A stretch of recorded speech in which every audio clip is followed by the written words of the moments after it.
Hi ಎಲ್ರಿಗೂ ನಮಸ್ಕಾರ. ನಾನು ನಿಮ್ಮ ವಿನೋದ್ ಕುಮಾರ್ KM. ಸ್ನೇಹಿತರೆ ಹೇಗಿದ್ದೀರಾ? Hope you all doing good. ಸ್ನೇಹಿತರೆ ಈ ಒಂದು ವಿಡಿಯೋದಲ್ಲಿ ನಾವು ಇಂಪಾರ್ಟೆಂಟ್ ಟಾಪಿಕ್ ಬಗ್ಗೆ ಮಾತಾಡ್ತಿದ್ವಿ. ಅದೇನಪ್ಪ ಅಂದರೆ how to get university rank in degree exams or under graduation, how to lead a degree life.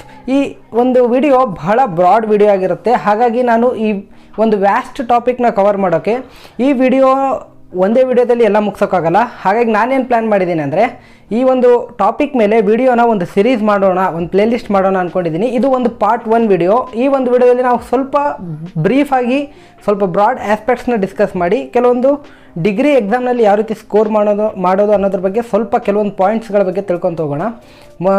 ಮೊದಲನೇದಾಗಿ ಹೇಳ್ತಾ ಬಂದರೆ, ನಾನು ಜೂನ್ ತಿಂಗಳಲ್ಲಿ ನನಗೊಂದು ನ್ಯೂಸ್ ಬಂತು. ಅದೇನಪ್ಪ ಅಂದರೆ ಗುಲ್ಬರ್ಗ ಯೂನಿವರ್ಸಿಟಿಲಿ BCom ವಿಭಾಗದಲ್ಲಿ ಅಂದರೆ ಕಾಮರ್ಸ್ ಡಿಪಾರ್ಟ್ಮೆಂಟ್ನಲ್ಲಿ ನಾನು 3rd ರ್ಯಾಂಕ್ನಲ್ಲಿ ಪಾಸಾಗಿದ್ದೀನಿ. ಯೂನಿವರ್ಸಿಟಿಗೆ 3rd rank. Okay, so ಹಾಗಾಗಿ ನಾನೊಬ್ಬ ಯೂನಿವರ್ಸಿಟಿ ರ್ಯಾಂಕ್ ಹೋಲ್ಡರ್ ಆಗಿ ಯಾವ ರೀತಿ ಯೂನಿವರ್ಸಿಟಿಯಲ್ಲಿ ರ್ಯಾಂಕ್ನ ತಗೋಬೋದು, ಯಾವ ರೀತಿ ಸ್ಟಡಿ ಮಾಡಬೇಕು ಡಿಗ್ರಿಯಲ್ಲಿ ಅನ್ನೋದ್ರ ಬಗ್ಗೆ ಹೇಳೋಕ್ಕೆ ಎಲಿಜಿಬಲ್ ಅಂತ ಅನ್ಕೊತ ಈ ವಿಡಿಯೋನ ಮಾಡ್ತಾಯಿದ್ದೀನಿ. ಬಹಳಷ್ಟು ವಿದ್ಯಾರ್ಥಿಗಳು ಕೂಡ ರಿಕ್ವೆಸ್ಟ್ ಮಾಡ್ಕೊಂಡಿದ್ದೀರಿ, ದಯವಿಟ್ಟು ಈ ಟಾಪಿಕ್ ಮೇಲೆ ಈ ವಿಡಿಯೋನ ಮಾಡಿ. ಈ ಡಿಗ್ರಿಯಲ್ಲಿ ಯಾವ ರೀತಿ ಸ್ಕೋರ್ ಮಾಡಬೇಕು, ಡಿಗ್ರಿ ಲೈಫ್ನ ಯಾವ ರೀತಿ ಎಂಜಾಯ್ ಮಾಡಬೇಕು, ಯಾವ ರೀತಿ ಲೀಡ್ ಮಾಡಬೇಕು, ಯಾವ ರೀತಿ ನಮಗೆ ಹೆಲ್ಪ್ ಆಗೋ ಥರ ಮಾಡ್ಕೋಬೇಕು ಅನ್ನೋದ್ರ ಬಗ್ಗೆ ಕೇಳ್ತಾ ಇದ್ರು ಭಾಳ ಜನ. ಹಾಗಾಗಿ ಈ ವಿಡಿಯೋನ ಮಾಡ್ತಾಯಿದ್ದೀನಿ. This video will help you. ನೀವು ಡಿಗ್ರಿ ಸ್ಟೂಡೆಂಟ್ಸ್ ಆಗಿದ್ದರೆ, ಫಸ್ಟ್ ಇಯರ್ ಆಗಿರಲಿ, ಸೆಕೆಂಡ್ ಇಯರ್ ಆಗಿರಲಿ, ಈಗ 4 ಇಯರ್ಸ್ ಡಿಗ್ರಿ ಆಗಿದೆ, ನೀವು ಯಾವುದೇ ಇಯರ್ನಲ್ಲಿರಲಿ ಅಥವಾ ಡಿಗ್ರಿ ಎಕ್ಸಾಮ್ಸ್ ಬರಿತಾ ಇದ್ದರೆ ನಿಮಗೆ ಈ ವಿಡಿಯೋ ಹೆಲ್ಪ್ ಆಗುತ್ತೆ ಅಂತ ಹೇಳ್ತಾ ಈ ಒಂದು ಸಿರೀಸ್ನ ಎಲ್ಲ ವೀಡಿಯೋಸ್ಗಳನ್ನು ನೋಡಿ. ಇದು ಮೊದಲನೇ ವಿಡಿಯೋ, ಪಾರ್ಟ್ 1 ವಿಡಿಯೋ ಇವತ್ತು ಮಾಡ್ತಾಯಿದ್ದೀನಿ. ಸಿರೀಸ್ ಇದೇ ರೀತಿ ಕಂಟಿನ್ಯೂ ಆಗುತ್ತೆ. ಮುಂದಿನ ದಿನಗಳಲ್ಲಿ ನಿಮಗೆ ವೀಡಿಯೋಸ್ನ ಮಾಡಿ ಆಗ್ತಾ ಇರ್ತೀನಿ. ಸ್ನೇಹಿತರೆ, ಟೈಮ್ ವೇಸ್ಟ್ ಮಾಡೋದು ಬೇಡ, ಬನ್ನಿ ವಿಡಿಯೋನ ಶುರು ಮಾಡೋಣ.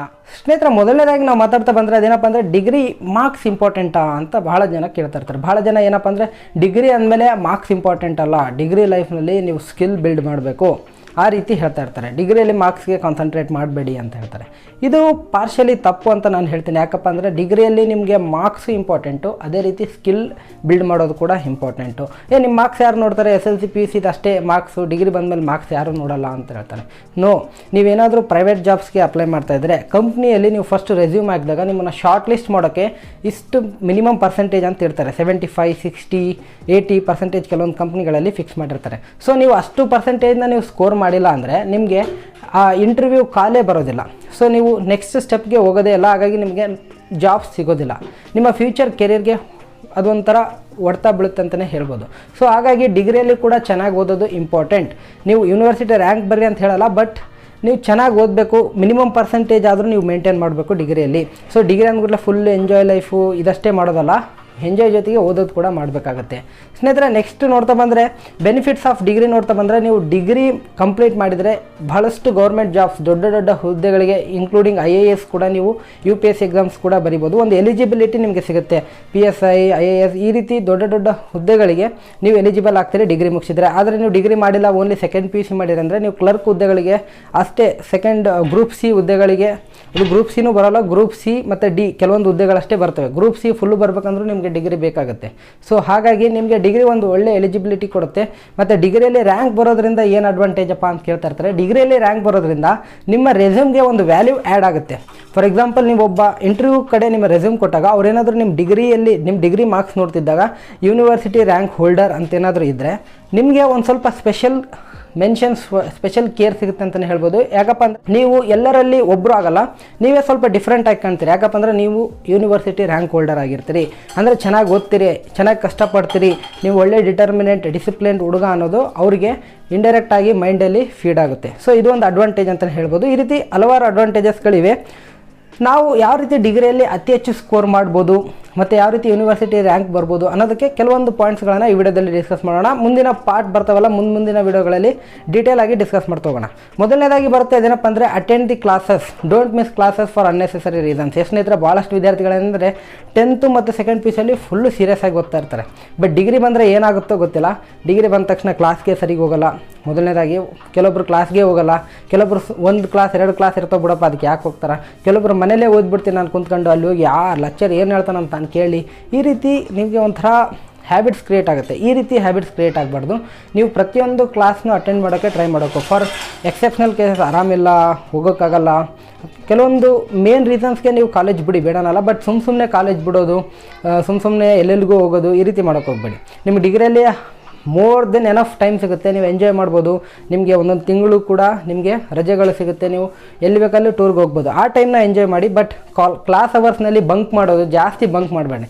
ಒಂದೆರಡು ಬಂಕ್ ಮಾಡಿ, ಯಾಕಂದರೆ ಕೆಲವೊಂದು ಮೆಮೊರೀಸ್ ಕ್ರಿಯೇಟ್ ಆಗ್ತಿರ್ತವೆ ಬಂಕ್ ಮಾಡಿ, ಓಕೆ. ಬಟ್ ಜಾಸ್ತಿ ಕ್ಲಾಸ್ ಮಿಸ್ ಮಾಡೋಕ್ಕೆ ಹೋಗ್ಬೇಡಿ ಅಂತ ಹೇಳ್ತೀನಿ. ಎರಡನೇದಾಗಿ ಏನಪ್ಪ ಅಂದರೆ ಬಿ ಅಟೆಂಟಿವ್ ಇನ್ ಕ್ಲಾಸ್. ಸ್ನೇಹಿತರೆ, ಡಿಗ್ರಿಯಲ್ಲಿ ಏನಪ್ಪ ಅಂದರೆ ನೀವು ಡಿಗ್ರಿಗೆ ಬಂದಾಗ ನಿಮ್ಮ ಮೈಂಡ್ ಸೆಟ್ ಚೇಂಜ್ ಆಗುತ್ತೆ. ನೀವು ಕೆಲವೊಂದು ಬೇರೆ ಬೇರೆ ಥಿಂಗ್ಸ್ಗಳಲ್ಲಿ ಇನ್ವಾಲ್ವ್ ಆಗ್ತೀರಿ. ಅವಾಗ ಏನಾಗುತ್ತೆ, ನಿಮ್ಮ ಮೈಂಡ್ ಎಲ್ಲ ಡಿಸ್ಟರ್ಬ್ ಆಗಿರುತ್ತೆ, ನೀವು ಡಿಸ್ಟ್ರಾಕ್ಟ್ ಆಗಿರ್ತೀರಿ. ಅದನ್ನು ನೀವು ನಿಮ್ಮ ಕ್ಲಾಸ್ನಲ್ಲಿ ತರಕ್ಕೆ ಹೋಗ್ಬೇಡಿ. ನೀವು ಕ್ಲಾಸ್ನಲ್ಲಿ ಅಟೆಂಟಿವ್ ಆಗಿರಿ. ಸರ್ ಏನು ಹೇಳಕತ್ತೀರ ಅದನ್ನು ಕರೆಕ್ಟಾಗಿ ಕೇಳಿ, ಇಂಟರಾಕ್ಷನ್ ಇರಲಿ. ಸರ್ ಕೂಡ ಏನಾದರೂ ಡೌಟ್ಸ್ ಬಂದರೆ ಕೇಳಿರಿ, ಅವ್ರು ಕೇಳೋ ಕ್ವಶನ್ಸ್ಗೆ ಆನ್ಸರ್ ಮಾಡಿ. ಈ ರೀತಿ ಇದ್ದರೆ ನಿಮ್ಮ ನಾಲೆಜ್ ಇಂಪ್ರೂವ್ ಆಗ್ತಾ ಹೋಗುತ್ತೆ. Read degree for knowledge, not just for exams ಒಳಗೆ ಅಷ್ಟೇ ಓದಬೇಡ್ರಿ ಡಿಗ್ರಿನ. ಯಾಕಪ್ಪ ಅಂದರೆ ಡಿಗ್ರಿಯಲ್ಲಿ ಜನರಲ್ ಡಿಗ್ರೀಸ್ ಬರುತ್ತೆ, ಟೆಕ್ನಿಕಲ್ ಕೋರ್ಸಸ್ ಬರುತ್ತೆ, ಟೆಕ್ನಿಕಲ್ ಡಿಗ್ರೀಸ್, ಇಂಜಿನಿಯರಿಂಗ್ ಇವೆಲ್ಲ ಬರ್ತವೆ. ಬಟ್ ನೀವು ನಾಲೆಜ್ ಗೇನ್ ಮಾಡೋಕ್ಕೆ ಓದಬೇಕು. ಒಂದು ಎಕ್ಸಾಮ್ ಪಾಸ್ ಆಗೋಕ್ಕೆ, ಒಂದು ಜಾಬ್ ತೊಗೊಳಕ್ಕೆ ಅಂತ ಡಿಗ್ರಿ ಓದೋಕ್ಕೆ ಹೋಗಬೇಡಿ. ಡಿಗ್ರಿಯಲ್ಲಿ ನಿಮ್ಮ ಮೇನ್ ಏನಪ್ಪ ಅಂದರೆ ಎಷ್ಟಾಗುತ್ತೋ ಅಷ್ಟು ನಾಲೆಜ್ ತೊಗೋಬೇಕು. ನಿಮಗೆ ಮೇನ್ ಗೋಲ್ ಅದೇ ಆಗಿರಬೇಕು. ನಾಲೆಜ್ಗೋಸ್ಕರ ಓದಿ, ಎಕ್ಸಾಮ್ಗೋಸ್ಕರ ಡಿಗ್ರಿನ ಓದೋಕ್ಕೆ ಹೋಗಬೇಡಿ. ಯಾಕಂದರೆ ಡಿಗ್ರಿ ಎಕ್ಸಾಮ್ ಎಲ್ಲರೂ ಪಾಸ್ ಆಗ್ತಾರೆ. ಬಟ್ ಡಿಗ್ರಿಯಲ್ಲಿ ಒಳ್ಳೆ ನಾಲೆಜ್ ತೊಗೊಂಡು ಬರೋರು ಬಹಳ ಕಡಿಮೆ ಜನ. ಸೊ ನೀವು ನಾಲೆಜ್ಗೋಸ್ಕರ ಓದಿ. ಮೂರನೇದಾಗಿ ಬರುತ್ತೆ ಅದೇನಪ್ಪ ಅಂದರೆ ಡಿಗ್ರಿ ಲೈಫ್ ಅನ್ನೋದು ಒಂದು ಲಾಂಗ್ ಜರ್ನಿ. ಇವಾಗ ಫಸ್ಟಿಗೆ 3 ವರ್ಷ 4 ವರ್ಷ ಇತ್ತು, ಇವಾಗ ಎಲ್ಲ 4 ವರ್ಷ ಆಗಿದೆ. BCom 4 ವರ್ಷ, BA 4 ವರ್ಷ, ಈ ರೀತಿ NEP ಬಂದು 4 ವರ್ಷ ಆಗಿದೆ. ಮತ್ತು ಈ ಇಯರ್ ಏನೋ NEP ತೆಗೆದಿದ್ದಾರೆ. ಸೊ ನೋಡ್ಬೇಕು ಏನಾಗುತ್ತೆ ಅಂತ. ಡಿಗ್ರಿ ಅಂದ್ಬಿಟ್ಲೆ ಒಂದು 3 ಇಯರ್ಸ್ ಅಂತ ಇಟ್ಕೊಂಡ್ರು ಕೂಡ it's a long journey, it's a golden years ಅಂತಲೇ ಕರಿಬೋದು. ನಾವಂತೂ ಕೋವಿಡ್ ಬಂದು ಕೆಲವೊಂದು ಕಷ್ಟಗಳನ್ನು ಫೇಸ್ ಮಾಡಿದ್ವಿ. ಬಟ್ ಈಗಿರೋರಿಗೆ ಅದು ಯಾವುದೂ ಇಲ್ಲ. ನೀವು ಚೆನ್ನಾಗಿ ಡಿಗ್ರಿ ಲೈಫ್ನ ಎಂಜಾಯ್ ಮಾಡ್ಬೋದು. ಒಳ್ಳೆ ಫ್ರೆಂಡ್ಸ್ನ ಮಾಡ್ಕೊಳ್ಳಿ, ಕನೆಕ್ಷನ್ಸ್ನ ಬೆಳೆಸ್ಕೊಳ್ಳಿ. Degree life is golden life. ನೀವು ಮೆಮೊರೀಸ್ ಎಲ್ಲ ಇದರಲ್ಲೇ ಕ್ರಿಯೇಟ್ ಮಾಡ್ಕೊಳ್ಳಿ. ಓದೋದು ಕೂಡ ಇದರಲ್ಲೇ ನೀವು ಅತಿ ಹೆಚ್ಚು ನಾಲೆಜ್ನ ತಗೊತೀರಿ. PG ಲೈಫ್ನಲ್ಲಿ ನಾಲೆಜ್ ಬರುತ್ತೆ ಎಲ್ಲನಲ್ಲ, ಬಟ್ ಕಂಪೇರ್ ಟು ಡಿಗ್ರಿಯಲ್ಲೇ ನೀವು ಅತಿ ಹೆಚ್ಚು ಕಲಿಯೋದು. ಸೊ ಡಿಗ್ರಿ ಲೈಫ್ನ ಎಂಜಾಯ್ ಮಾಡ್ಕೊಳ್ಳಿ. ಆದಷ್ಟು ಎಕ್ಸ್ಟ್ರಾ ಕರಿಕ್ಯುಲಮ್ನಲ್ಲೂ ಕೂಡ ಪಾರ್ಟಿಸಿಪೇಟ್ ಮಾಡಿ. ಬರೀ ಓದೋದಷ್ಟೇ ಮಾಡಿದರೂ ಕೂಡ ಬೋರ್ ಆಗುತ್ತೆ. ಸೊ ನೀವೇನು ಮಾಡ್ಯಪ್ಪ ಅಂದರೆ ನಾನ್ ಎಜುಕೇಷ್ನಲ್ ಆ್ಯಕ್ಟಿವಿಟೀಸ್ ಅಂತ ಕರಿತೀವಿ. ಅಂದರೆ ನಾನ್ ಅಕಾಡೆಮಿಕ್ಸ್ ಯಾವ್ಯಾವಪ್ಪ ಅಂದರೆ ಕಲ್ಚರಲ್ ಆ್ಯಕ್ಟಿವಿಟೀಸ್ನಲ್ಲಿ ಪಾರ್ಟಿಸಿಪೇಟ್ ಮಾಡಿ. ಫಾರ್ ಎಕ್ಸಾಂಪಲ್ ನಾನು ಕೂಡ ಡಿಗ್ರಿಯಲ್ಲಿ ಡ್ರಾಮಾ ಮಾಡಿ ಸ್ಟೇಟ್ ಲೆವೆಲ್ಗೆ ಕೂಡ ನಾವು ಯೂನಿವರ್ಸಿಟಿ ಸ್ಟೇಟ್ ಲೆವೆಲ್ ಆಯ್ಕೆ ಆಗಿದ್ವಿ. ಡಿಸ್ಟಿಕ್ ಲೆವೆಲಲ್ಲಿ ಕೂಡ ಥರ್ಡ್ ಬಂದಿದ್ವಿ. ಹಾಗಾಗಿ ಸ್ಟೇಟ್ ಲೆವೆಲ್ಗೆ ಸೆಲೆಕ್ಟ್ ಆಗಿದ್ವಿ. ನೆಕ್ಸ್ಟು ಕೊಪ್ಪಳ ಮ್ಯಾನೇಜ್ಮೆಂಟ್ ಫೆಸ್ಟಲ್ಲಿ ನಾವು ಮ್ಯಾನೇಜ್ಮೆಂಟ್ ಫೆಸ್ಟ್ ವಿನ್ನರ್ಸ್ ಆಗಿದ್ವಿ. ಅದೇ ರೀತಿ ಟೂರ್ಸ್ಗೆ ಹೋಗಿದ್ವಿ, ಇಂಡಸ್ಟ್ರಿಯಲ್ ವಿಸಿಟ್ಗೆ ಹೋಗಿದ್ವಿ. ಈ ರೀತಿ ಪ್ರತಿಯೊಂದು ಕಲ್ಚರಲ್ ಆ್ಯಕ್ಟಿವಿಟೀಸ್ ಕೂಡ ಕಲಿ. ಮತ್ತು ನಿಮ್ಮ ಕಾಂಪಿಟೇಷನ್ಸ್ ನಡೀತಿರುತ್ತೆ, ಇಂಟರ್ ಕಾಲೇಜ್ ಕಾಂಪಿಟೇಷನ್, ಫೆಸ್ಟ್ಗಳು ನಡೀತಿರುತ್ತೆ. ಇವೆಲ್ಲದರಲ್ಲಿ ಪಾರ್ಟಿಸಿಪೇಟ್ ಮಾಡಿ. ಪ್ರಬಂಧ ಬರೆಯೋದಾಗಿರ್ಬೋದು, ಲೆಟರ್ ರೈಟಿಂಗ್ ಆಗಿರ್ಬೋದು, ಡ್ರಾಯಿಂಗ್ ಆಗಿರ್ಬೋದು. ನಿಮ್ಮ ಸ್ಕಿಲ್ ಏನಿದೆ ಅದನ್ನು ನೀವು ಅಲ್ಲಿ ತೋರಿಸಿ. ಯಾಕಪ್ಪ ಅಂದರೆ ವಿತ್ ಎಜುಕೇಷನ್ ನೀವು ನಿಮ್ಮ ನಾನ್ ಎಜುಕೇಷನ್ ಸ್ಕಿಲ್ಸ್, ನಾನ್ ಅಕಾಡೆಮಿಕ್ ಸ್ಕಿಲ್ಸ್ ಕೂಡ ಇಂಪ್ರೂವ್ ಮಾಡ್ತೀರಿ. ಫಾರ್ ಎಕ್ಸಾಂಪಲ್ ಪಬ್ಲಿಕ್ ಸ್ಪೀಕಿಂಗ್ ಆಗಿರ್ಬೋದು. ನೀವು ಯಾವುದೋ ಪಿಕ್ ಆ್ಯಂಡ್ ಸ್ಪೀಚಲ್ಲಿ ಪಾರ್ಟಿಸಿಪೇಟ್ ಮಾಡಿದ್ರೆ ನಿಮಗೆ ಮಾತಾಡೋ ಒಂದು ಕಲೆ ಬೆಳೆಯುತ್ತೆ, ಕಮ್ಯುನಿಕೇಷನ್ ಸ್ಕಿಲ್ಸ್ ಡೆವಲಪ್ ಆಗುತ್ತೆ. ಯಾವ ರೀತಿ ಪಬ್ಲಿಕ್ ಅಥವಾ ಯಾವ ರೀತಿ ಒಂದು ಹಾಲಲ್ಲಿ ಮಾತಾಡೋದು, ಬಹಳ ಜನಗಳ ಮುಂದೆ ಯಾವ ರೀತಿ ಮಾತಾಡೋದು, ಈ ಸ್ಕಿಲ್ ಭಾಳ ಹೆಲ್ಪ್ ಆಗುತ್ತೆ. ಡಿಗ್ರಿ ಲೈಫ್ ಅಂದ್ಬಿಟ್ಲೆ ಬರೀ ಓದೋದು ಅಲ್ಲ. ಡಿಗ್ರಿ ಲೈಫ್ ಅಂದರೆ ನೀವು ಚೆನ್ನಾಗಿ ಓದಲೇಬೇಕು, ಒಂದು ಒಳ್ಳೆ ಸ್ಕಿಲ್ಲ ಡೆವಲಪ್ ಮಾಡ್ಕೋಬೇಕು. ನೀವು ಯಾವುದಾದ್ರೂ ಬೇರೆ ಎಕ್ಸಾಮ್ಸ್ಗೆ ಓದ್ತಾ ಇದ್ದರೆ, ಗೌರ್ಮೆಂಟ್ ಎಕ್ಸಾಮ್ಸ್ ಯಾವುದಾದ್ರೂ ಎಕ್ಸಾಮ್ಸ್ಗೆ ಓದ್ತಾ ಇದ್ದರೆ degree is a best time. ಈ 3 ವರ್ಷ ನೀವು ಚೆನ್ನಾಗಿ ಎಫರ್ಟ್ ಹಾಕಿದರೆ ಡಿಗ್ರಿ ಲೈಫ್ ಮುಗಿದ ತಕ್ಷಣ ನೀವು ಎಕ್ಸಾಮ್ ಪಾಸಾಗಿ ಒಳ್ಳೆ ಜಾಬ್ನ ತೊಗೊಂಡ್ಬಿಡ್ಬೋದು. ಅದೇ ನೀವು ಡಿಗ್ರಿಯಲ್ಲಿ ಟೈಮ್ ವೇಸ್ಟ್ ಮಾಡಿದರೆ ಡಿಗ್ರಿ ಆದಮೇಲೆ ಮತ್ತೆ 1-2 ವರ್ಷ ಕಷ್ಟಪಡಬೇಕಾಗುತ್ತೆ. ಸೊ ಹಾಗಾಗಿ ನೀವು ಡಿಗ್ರಿ ಟೈಮ್ನ ವೇಸ್ಟ್ ಮಾಡೋಕ್ಕೆ ಹೋಗ್ಬೇಡಿ, ಚೆನ್ನಾಗಿ ಯುಟಿಲೈಸ್ ಮಾಡ್ಕೊಳ್ಳಿ. ಟೈಮ್ ಆ್ಯಂಪಲ್ ಆಫ್ ಟೈಮ್ ಸಿಗುತ್ತೆ, but don't waste it, utilise it for your benefit. ಸ್ನೇಹಿತರೆ, ನೆಕ್ಸ್ಟ್ ಬಂದುಬಿಟ್ಟು ಫೋಕಸ್ ಆನ್ ಮೇನ್ ಕಾನ್ಸೆಪ್ಟ್ಸ್ ಅಂತ ಕರಿತೀವಿ. ಡಿಗ್ರಿಲಿ ಏನಪ್ಪ ಅಂದರೆ ನಾಲೆಜ್ಗೋಸ್ಕರ ಓದಿ, ಫುಲ್ ಟೆಕ್ಸ್ಟ್ ಬುಕ್ ನಾಲೆಜ್ಗೋಸ್ಕರ ಓದಿ. ಬಟ್ ಎಕ್ಸಾಮ್ ಬಂದಾಗ ಫುಲ್ಲು ನಾಲೆಜ್ ಅಂತ ಟೆಕ್ಸ್ಟ್ ಬುಕ್ನೇ ಓದ್ಕೊಂತ ಹೋಗಬೇಡಿ, ಯಾಕಂದರೆ ಸ್ಕೋರ್ ಕಡಿಮೆ ಆಗುತ್ತೆ. ನೀವು ಡಿಗ್ರಿಲಿ ಏನಂದರೆ ಮೇನ್ ಕಾನ್ಸೆಪ್ಟ್ಸ್ ಮೇಲೆ ಜಾಸ್ತಿ ಫೋಕಸ್ ಮಾಡಬೇಕು. ಎಲ್ಲವನ್ನ ಓದಿರಬೇಕು, ಎಲ್ಲವನ್ನ ಬರೆಯೋಂಗಿರಬೇಕು, ಬಟ್ ಮೇನ್ ಕಾನ್ಸೆಪ್ಟ್ನ ಪರ್ಫೆಕ್ಟ್ ಆಗಿರಬೇಕು. ಮೇನ್ ಕಾನ್ಸೆಪ್ಟ್ಸ್ ಯಾವುವು? ಸರ್ ಕ್ಲಾಸ್ ಮಾಡುವಾಗ ಹೇಳ್ತಾರೆ ಇದು ಇಂಪಾರ್ಟೆಂಟ್ ನೋಡ್ರಿ ಅಂತ. ಸೊ ಅದನ್ನು ಬಿಡೋಕ್ಕೆ ಹೋಗ್ಬಾರ್ದು. ಪ್ರೀವಿಯಸ್ ಇಯರ್ ಕ್ವಶನ್ ಪೇಪರ್ನ ರೆಫರ್ ಮಾಡಬೇಕು. ಎಕ್ಸಾಮ್ ಇಂದ್ಲ ದಿನವೇ ಓದೋದು. ಡಿಗ್ರಿ ಅಂದ್ಬಿಟ್ಲೆ ಭಾಳ ಜನ ಎಕ್ಸಾಮ್ ಇಂದ್ಲ ದಿನವೇ ಓದ್ತಾರೆ, ಬಟ್ ಎಕ್ಸಾಮ್ ಇಂದ್ಲ ದಿನ ಓದೋಕ್ಕೆ ಹೋಗ್ಬೇಡಿ. ನೀವು ಎಕ್ಸಾಮ್ಗೆ 1 ತಿಂಗಳು 2 ತಿಂಗಳಿದ್ದಾಗ ಓದಿ. ಡೈಲಿ ಓದಿದರೆ ಇನ್ನೂ ಬೆಸ್ಟ್. ಡೈಲಿ ಓದಿದರೆ ಒಂದು ಹ್ಯಾಬಿಟ್ ಕ್ರಿಯೇಟ್ ಆಗಿರುತ್ತೆ, ಬೆಸ್ಟ್. ಬಟ್ ಡಿಗ್ರಿ ಲೈಫ್ನಲ್ಲಿ ಆಲ್ಮೋಸ್ಟ್ ಆಲ್ ವಿದ್ಯಾರ್ಥಿಗಳು ಏನು ಮಾಡ್ತಾರೆ ಮಿಸ್ಟೇಕ್ ಅಂದರೆ ಡೈಲಿ ಓದಲ್ಲ ಅವರು. ಸೊ ಈ ರೀತಿ ಮಾಡೋಕ್ಕೆ ಹೋಗ್ಬೇಡಿ, ಡೈಲಿ ಓದ್ರಿ. ಅಸೈನ್ಮೆಂಟ್ಸ್ ಕೊಟ್ಟಿದ್ರೆ ಬರೀರಿ, ಟೆಸ್ಟ್ ಅಟೆಂಡ್ ಮಾಡಿ, ಎಲ್ಲ ಚೆನ್ನಾಗಿ ಮಾಡಿ. ನೀವು SLCಯಲ್ಲಿ ಯಾವ ರೀತಿ ಓದ್ತಿದ್ರೆ ಡಿಗ್ರಿಯಲ್ಲೂ ಅದೇ ರೀತಿ ಓದಿ, ಬಟ್ ನಿಮ್ಗೆ ಇಲ್ಲಿ ಆ್ಯಂಪಲ್ ಆಫ್ ಟೈಮ್ ಸಿಗುತ್ತೆ. ಸೊ ಡೋಂಟ್ ವರಿ, ನೀವು ಆರಾಮಾಗಿ ಮ್ಯಾನೇಜ್ ಮಾಡ್ಬೋದು. ಲಾಸ್ಟ್ ಡೇ ಓದಿದ್ರು ಕೂಡ ಪಾಸ್ ಆಗ್ಬೋದು, ಬಟ್ ಪಾಸ್ ಆಗೋದು ಬೇಡ. ಒಳ್ಳೆ ಸ್ಕೋರ್ನಿಂದ ಪಾಸ್ ಆಗಬೇಕಂದ್ರೆ ನೀವು ಎಫರ್ಟ್ಸ್ ಹಾಕಲೇಬೇಕಾಗುತ್ತೆ. ಸೊ ಡಿಗ್ರಿಯಲ್ಲಿ ಏನು ಮಾಡ್ರಪ್ಪ ಅಂದರೆ ಪ್ರೀವಿಯಸ್ ಇಯರ್ ಕ್ವಶನ್ ಪೇಪರ್ನ ನೋಡ್ಕೊಂತ ಬರ್ರಿ. Previous year question paper most of the concepts ಡಿಗ್ರಿಯಲ್ಲಿ ರಿಪೀಟ್ ಆಗ್ತಾ ಇರ್ತವೆ. ಸೊ ಅವನ್ನ ಬಿಡಕ್ಕೆ ಹೋಗಬೇಡಿ, ಇಂಪಾರ್ಟೆಂಟ್ ಹೇಳಿದ್ದನ್ನು ಬಿಡಕ್ಕೆ ಹೋಗಬೇಡ್ರಿ. ನೀವೊಂದು ಪ್ಯಾಟರ್ನ ಅರ್ಥ ಮಾಡ್ಕೊಳ್ಳಿ, ಯಾವ ರೀತಿ ಕ್ವಶನ್ ಪೇಪರ್ ಬರುತ್ತೆ, ನಾನು ಯಾವ ರೀತಿ ಬರೀಬೇಕು. ನಿಮ್ಗೆ ಗೊತ್ತಾಗಲಿಲ್ಲ ಅಂದರೆ ಲೆಕ್ಚರ್ಸ್ ಹೆಲ್ಪ್ ತೊಗೊರಿ, ಯಾವ ರೀತಿ ಬರೀಬೇಕು, 15 ಮಾರ್ಕ್ಸ್ಗೆ ಯಾವ ರೀತಿ ಬರೀಬೇಕು, ನಮ್ಮ ಓನ್ ಥಾಟ್ಸ್ನ ಅದರಲ್ಲಿ ಯಾವ ರೀತಿ ಇನ್ವಾಲ್ವ್ ಮಾಡಬೇಕು. ಕೆಲವೊಂದು ಕ್ವಶನ್ಸ್ ಯಾವ ರೀತಿ ಇರುತ್ತೆ ಡಿಗ್ರಿಲಿ ಅಂದರೆ ಪ್ರಾಕ್ಟಿಕಲ್ ಓರಿಯೆಂಟೆಡ್ ಇರುತ್ತೆ. ಕೆಲವೊಂದು ಕೇಸ್ ಸ್ಟಡೀಸ್ ಕೊಟ್ಟಿರ್ತಾರೆ, ಆವಾಗ ನೀವು ನಿಮ್ಮ ಮೈಂಡಲ್ಲಿ ಇರೋದಂತನ್ನು ಇಂಪ್ಲಿಮೆಂಟ್ ಮಾಡಬೇಕು. ಅದನ್ನು ಆಲ್ಮೋಸ್ಟಲ್ ಆಗಿ ಪಾಸಿಟಿವ್ ಆಗಿ ಮಾಡಬೇಕು, ನೆಗೆಟಿವ್ ಒಪಿನಿಯನ್ ಬರೆಯೋಕ್ಕೆ ಹೋಗಬಾರ್ದು. ಈ ರೀತಿ ಕೆಲವೊಂದು ಪಾಯಿಂಟ್ಸ್ಗಳನ್ನು ನೀವು ಕಲ್ತ್ಕೊಂಡು ಚೆನ್ನಾಗಿ ಅನಲೈಸ್ ಮಾಡಿ ಎಕ್ಸಾಮ್ಸ್ನ ಬರೆಯೋದು ಕಲೀರಿ. ಸ್ನೇಹಿತರೆ ನೆಕ್ಸ್ಟ್ ಬರುತ್ತೆ ಅದೇನಪ್ಪ ಅಂದರೆ don't leave any questions in the paper. ಸ್ನೇಹಿತರೆ ಡಿಗ್ರಿ ಎಕ್ಸಾಮ್ನಲ್ಲಿ ಮೇನ್ ಥಿಂಗ್ ಏನಪ್ಪ ಅಂದರೆ ನಿಮಗೆ ಬರೆಯೋಕ್ಕಾಗಲ್ಲ, ಟೈಮ್ ಸಾಲಿಲ್ಲ ಅಂತ ಯಾವುದೇ ಕ್ವಶನ್ಸ್ನ ಬಿಟ್ಟು ಬರೋಕ್ಕೆ ಹೋಗಬೇಡಿ. ಯಾಕಪ್ಪ ಅಂದರೆ ನಿಮ್ಗೆ ಡಿಗ್ರಿ ಲೈಫಲ್ಲ ಇದು. ಡಿಗ್ರಿಯಲ್ಲಿ ನೀವು ಅವರು ಟೆಕ್ಸ್ಟ್ ಬುಕ್ಕಲ್ಲಿ ಇರೋದೇ ಬರಿಬೇಕಂತ ಎಕ್ಸ್ಪೆಕ್ಟ್ ಮಾಡಲ್ಲ. ಸೊ ನಿಮ್ಗೆ ಆ ಕಾನ್ಸೆಪ್ಟ್ ಬಗ್ಗೆ ಏನೇ ಸ್ವಲ್ಪ ಗೊತ್ತಿದ್ರೂ ಕೂಡ ನೀವು ಚೆನ್ನಾಗಿ ನೀಟಾಗಿ ಬರೆದು ಬಂದರೆ ನಿಮಗೆ ಮಾರ್ಕ್ಸ್ 15ರಲ್ಲಿ ಒಂದು 10, 8, 7 ಆದರೂ ಕೊಡ್ತಾರೆ. ಸೊ ನೀವೇನು ಮಾಡಪ್ಪ ಅಂದರೆ PUC ಇದರಲ್ಲಿ ಇದ್ದಂಗೆ ಟೆಕ್ಸ್ಟ್ ಬುಕ್ನಲ್ಲಿ ಇರೋದೇ ಬರೀಬೇಕು ಅಂದರೆ ಮಾರ್ಕ್ಸ್ ಕೊಡ್ತಾರೆ, ಇದನ್ನು ತೆಗೆದಾಕಿ.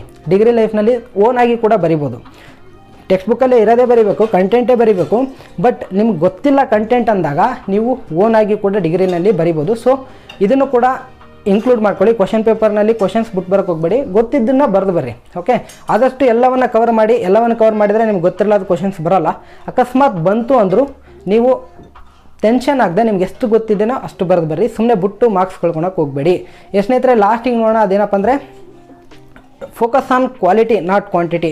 ಭಾಳ ಜನ ಏನಂದರೆ ಡಿಗ್ರಿ ಅಂದ್ಬಿಟ್ಲೆ ಡಿಗ್ರಿ ಲೈಫ್ ಬಿಡಪ್ಪ ಅದೇನು 36 ಪೇಜ್ ಕೊಡ್ತಾರೆ, 36 ಪೇಜು ತುಂಬಿಸಿ ಬಂದುಬಿಟ್ರೆ ಆಯಿತು. ಈ ರೀತಿ ಮಾಡೋಕ್ಕೆ ಹೋಗಬೇಡಿ, ಕ್ವಾಂಟಿಟಿ ಮೇಲೆ ಫೋಕಸ್ ಮಾಡಬೇಡಿ. ನಾನು ಯೂನಿವರ್ಸಿಟಿಗೆ ರ್ಯಾಂಕ್ ಬಂದಿನಂದ್ರೂ ಕೂಡ ನಾನು ಅತಿ ಹೆಚ್ಚು ಪೇಜ್ಗಳನ್ನು ಬರೆಯೋಕ್ಕೆ ಹೋಗ್ತಾ ಇರಲಿಲ್ಲ. ನನಗೆ ಎಷ್ಟು ಕ್ವಾಲಿಟಿ ಎಷ್ಟು ಕಾನ್ಸೆಪ್ಟ್ ಇದೆ ಆ ಕಾನ್ಸೆಪ್ಟ್ ಅಷ್ಟೇ ಬರೀತಿದ್ದೆ. 15 ಮಾರ್ಕ್ಸಿಗೆ 3 ಪೇಜ್ ಬರೀತಿದ್ದೆ, 5 ಮಾರ್ಕ್ಸಿಗೆ 2 ಪೇಜ್ ಆರ್ 1.5 ಪೇಜ್ ಲಾಸ್ಟ್ ಇಷ್ಟೇ ಬರೀತಿದ್ದೆ ನಾನು. ಯಾಕಪ್ಪ ಅಂದರೆ ಅದೇನಾದರೂ ಕಂಟೆಂಟ್ ದೊಡ್ಡದಿದ್ದರೆ ನಾನು ಚೆನ್ನಾಗಿ ಬರೀತಿದ್ದೆ. 5 ಮಾರ್ಕ್ಸಿಗೆ ಕೂಡ ಕೆಲವೊಮ್ಮೆ 3 ಪೇಜ್ ಬರೆದಿರೋ ಉದಾಹರಣೆ ಇದೆ. ಯಾಕಪ್ಪ ಅಂದರೆ ಕಂಟೆಂಟ್ ಚೆನ್ನಾಗಿದ್ದರೆ ಬರಿಬೋದು. ಬಟ್ ಅದರಲ್ಲಿ ಕಂಟೆಂಟೇ ಇಲ್ಲ ಅಂದರೆ ನಾವೇನು ಸುಮ್ಮನೆ ಉದ್ರಿ ಅದೇನು ಉಪ್ಪು ಖಾರ ಮಸಾಲ ಹಾಕಿ ಬರೋದು ಬೇಕಾಗಿಲ್ಲ. ಎಷ್ಟಿರುತ್ತೆ ಅಷ್ಟು ಬರೆದ್ರೂ ಸಾಕು. But minimum 5 ಮಾರ್ಕ್ಸಿಗೆ 1.5 page 2 page, 15 ಮಾರ್ಕ್ಸಿಗೆ 3-4 page ಈ ರೀತಿ ಬರೆದ್ರೆ ನಿಮಗೆ ಮಾರ್ಕ್ಸ್ ಚೆನ್ನಾಗಿ ಬರುತ್ತೆ. ಸ್ನೇಹಿತರೆ ನೆಕ್ಸ್ಟ್ ನೋಡೋಣ ಅದೇನಪ್ಪ ಅಂದರೆ ಫೈನಲ್ ಟಿಪ್ ಇದು. ನೆಕ್ಸ್ಟ್ ಪಾರ್ಟ್ಗಳಲ್ಲಿ ಇನ್ನೂ ಟಿಪ್ಸ್ಗಳನ್ನು ಡಿಸ್ಕಸ್ ಮಾಡೋಣ. ಈ ವಿಡಿಯೋದ ಕೊನೆಯ ಟಿಪ್ ಏನಪ್ಪ ಅಂದರೆ ಇಂಪ್ರೂವ್ ಹ್ಯಾಂಡ್ ರೈಟಿಂಗ್. ಸ್ನೇಹಿತರೆ ಡಿಗ್ರಿಯಲ್ಲಿ ಆಲ್ಮೋಸ್ಟ್ ಆಲ್ ಶೀಟ್ಸ್ನ ಯಾವ ರೀತಿ ಕರೆಕ್ಟ್ ಮಾಡ್ತಾರಪ್ಪ ಅಂದರೆ ಎಕ್ಸಾಮಿನರ್ ಅವ್ರ ಇನ್ವಿಜಿಲೇಟರ್ ಯಾವ ರೀತಿ ಚೆಕ್ ಮಾಡ್ತಾರೆ ಪೇಪರ್ಸ್ನ ಅಂದರೆ ಹ್ಯಾಂಡ್ ರೈಟಿಂಗ್ ನೋಡ್ತಾರೆ. ಅದು ಕೆಲವೊಂದು ಯೂನಿವರ್ಸಿಟಿಲಿ ಯಾವ ರೀತಿ ನಡೆಯುತ್ತೆ ಅಂದರೆ ಪರ್ ಲೆಕ್ಚರರ್ ಇಷ್ಟು ಪೇಪರ್ಸ್ನ ಚೆಕ್ ಮಾಡಲೇಬೇಕು ಅಂತ ಇರುತ್ತೆ. ಸೊ ಅಷ್ಟು ಚೆಕ್ ಮಾಡಿದರೆ ಅವ್ರಿಗೆ ಫುಲ್ ಅಮೌಂಟ್ ಸಿಗುತ್ತೆ. ಸೊ ಅವ್ರೇನು ಮಾಡ್ತಾರೆ ಅಂದರೆ ಆಲ್ಮೋಸ್ಟ್ ಆಲ್ 1, 2, 3 ಕ್ವಶನ್ಸ್ ನೋಡ್ತಾರೆ, ಆಮೇಲೆ ಉಳಿದಿದ್ದೆಲ್ಲ ಮಾರ್ಕ್ಸ್ ಹಂಗೆ ಹಾಕ್ಕೊಂಡು ಹೋಗ್ಬಿಡ್ತಾರೆ. ಕೆಲವೊಬ್ಬರು ಮಾಡೋದಿದು. ಸೊ ನೀವೇನು ಮಾಡಬೇಕಪ್ಪ ಅಂದರೆ ಇಂಥವನ್ನ ಬೆನಿಫಿಟ್ ಅಡ್ವಾಂಟೇಜ್ ಆಗಿ ಮಾಡ್ಕೋಬೇಕಂದ್ರೆ ನಿಮ್ಮ ಹ್ಯಾಂಡ್ ರೈಟಿಂಗ್ನ ಇಂಪ್ರೂವ್ ಮಾಡ್ಕೊಳ್ಳಿ. ನೀವು ಹ್ಯಾಂಡ್ ರೈಟಿಂಗ್ ಇಂಪ್ರೂವ್ ಮಾಡಿಕೊಂಡು ಫಸ್ಟ್ 2-3 ಕ್ವಶನ್ಸ್ ಚೆನ್ನಾಗಿ ಆನ್ಸರ್ ಮಾಡಿದರೆ ಮುಂದಿನ ಕ್ವಶನ್ಸ್ ಎಲ್ಲ ಹ್ಯಾಂಡ್ ರೈಟಿಂಗ್ ನೀಟ್ ಬರೆದಿದ್ರೆ ಹುಡುಗ ಕ್ವಾಲಿಟಿ ಇದ್ದಾನೆ ಚೆನ್ನಾಗಿ ಬರಿತಾನೆ ಅಂದ್ಕೊಂಡು ಅವ್ರು ಮಾರ್ಕ್ಸ್ ಕೊಟ್ಬಿಡ್ತಾರೆ. ಇದು ಕೂಡ ಕೆಲವೊಂದು ಕಡೆ ವರ್ಕ್ ಆಗುತ್ತೆ, ಎಲ್ಲ ಕಡೆ ವರ್ಕ್ ಆಗುತ್ತೆ, ಎಲ್ಲರೂ ಮಾಡ್ತಾರೆ ಇದೇ ರೀತಿ ಅಂತ ನಾನು ಹೇಳೋಕ್ಕಾಗಲ್ಲ. ಕೆಲವೊಬ್ಬ ಇನ್ವಿಜಿಲೇಟರ್ ಈ ರೀತಿ ಮಾಡ್ತಿರ್ಬೋದು. ಈ ರೀತಿ ಮಾಡ್ತಾರೆ ಅಂತ ನಮಗೆ ಗೊತ್ತಿರೋ ಎಕ್ಸ್ಪೀರಿಯನ್ಸ್ ಪ್ರಕಾರ, ಕೆಲವೊಬ್ರು ಅಲ್ಲಿ ಚೆಕ್ ಮಾಡೋರು ಹೇಳಿರೋ ಪ್ರಕಾರ ನಾನು ನಿಮ್ಗೆ ಹೇಳ್ತಾ ಇದ್ದೀನಿ. ಕೆಲವೊಬ್ಬರು ಹ್ಯಾಂಡ್ ರೈಟಿಂಗ್ ಬೇಸಿಸ್ ಮೇಲೆ ಮಾರ್ಕ್ಸ್ ಕೊಡ್ತಾರೆ. ನೀವು ಹ್ಯಾಂಡ್ ರೈಟಿಂಗ್ ನೀವು ಬರೆದಿದ್ದವ್ರಿಗೆ ಅರ್ಥ ಆಗಬೇಕಂದ್ರೆ ನಿಮ್ಮ ಹ್ಯಾಂಡ್ ರೈಟಿಂಗ್ ನೀಟ್ ಇರಬೇಕು. ಕಚ್ಚಾ ಪಿಚ್ಚಿ ಬರೆದು ಬಂದರೆ ನಿಮಗೆ ಮಾರ್ಕ್ಸ್ ಬರೋಲ್ಲ. ಯಾಕಪ್ಪ ಅಂದರೆ ಅವ್ರು ಅದನ್ನು ನೋಡೋಕ್ಕೂ ಹೋಗಲ್ಲ. ಸೊ ನೀವೇನು ಮಾಡಪ್ಪ ಅಂದರೆ ಹ್ಯಾಂಡ್ ರೈಟಿಂಗ್ ಇಂಪ್ರೂವ್ ಮಾಡ್ಕೊಳ್ಳಿ. ಅದರಿಂದ ನಿಮಗೆ ಒಂದು 5 to 6% ಆರ್ 10% ತನಕ ನಿಮ್ಮ ಮಾರ್ಕ್ಸ್ ಇನ್ಕ್ರೀಸ್ ಆಗ್ಬೋದು ಅಂತ ಹೇಳ್ತೀನಿ. ಸ್ನೇಹಿತರೆ ಇದಿಷ್ಟು ಈ ಪಾರ್ಟ್ 1 ವಿಡಿಯೋ. ಮುಂದಿನ ವಿಡಿಯೋಗಳಲ್ಲಿ ಹಲವಾರು ಬ್ರಾಡ್ ಟಾಪಿಕ್ಸ್ಗಳನ್ನು ಡಿಗ್ರಿ ಲೈಫ್ ಬಗ್ಗೆ ಹಾಗೂ ಡಿಗ್ರಿ ಲೈಫ್ನಲ್ಲಿ ಅವ್ರ ಡಿಗ್ರಿ ಎಕ್ಸಾಮ್ನಲ್ಲಿ ಯಾವ ರೀತಿ ಸ್ಕೋರ್ ಮಾಡೋದು ಅನ್ನೋದಕ್ಕೆ ಟಿಪ್ಸ್ಗಳನ್ನು ಕೂಡ ಡಿಸ್ಕಸ್ ಮಾಡ್ತಾ ಹೋಗೋಣ. ಇಲ್ಲಿಗೆ ಈ ಪಾರ್ಟ್ 1 ವಿಡಿಯೋನ ಎಂಡ್ ಮಾಡ್ತಾ ಇದ್ದೀನಿ. ಸ್ನೇಹಿತರೆ thank you for listening my words. ನೀವಿನ್ನೂ ನಮ್ಮ ಚಾನಲ್ನ ಸಬ್ಸ್ಕ್ರೈಬ್ ಆಗಿಲ್ಲ ಅಂದರೆ ಸಬ್ಸ್ಕ್ರೈಬ್ ಮಾಡ್ಕೊಳ್ಳಿ ಮತ್ತು ಅದರ ಪಕ್ಕಕ್ಕೆ ಬರೋ ಬೆಲ್ಲೈಕನ್ನ ಪ್ರೆಸ್ ಮಾಡ್ಕೊಳ್ಳಿ. ಯಾಕಂದರೆ ಇದೇ ರೀತಿ ನಿಮಗೆ ಎಜುಕೇಷನಲ್ ರಿಲೇಟೆಡ್ ವೀಡಿಯೋಸ್ಗಳನ್ನು ಅಪ್ಲೋಡ್ ಮಾಡ್ತಾ ಇರ್ತೀವಿ. ಹಾಗೂ ಈ ವಿಡಿಯೋನ ಒಂದು ಲೈಕ್ ಮಾಡಿಲ್ಲ ಅಂದರೆ ಲೈಕ್ ಮಾಡಿ, ನಿಮ್ಮ ಸ್ನೇಹಿತರಿಗೆ ಶೇರ್ ಮಾಡಿ. ಯಾರ್ಯಾರು ಡಿಗ್ರಿ ಓದ್ತಾ ಇದ್ದಾರೋ ಯಾವುದೇ ಡಿಗ್ರಿ ಆಗಿರಲಿ ಅವ್ರಿಗೆಲ್ಲರಿಗೂ ಈ ವಿಡಿಯೋನ ಶೇರ್ ಮಾಡಿ, ಅವರಿಗೆ ಸ್ವಲ್ಪ ಹೆಲ್ಪ್ ಆಗುತ್ತೆ ಅಂತ ಹೇಳ್ತಾ ಸ್ನೇಹಿತರೆ thank you for watching this video. Have a great day. ಜೈ ಹಿಂದ್, ವಂದೇ ಮಾತರಂ.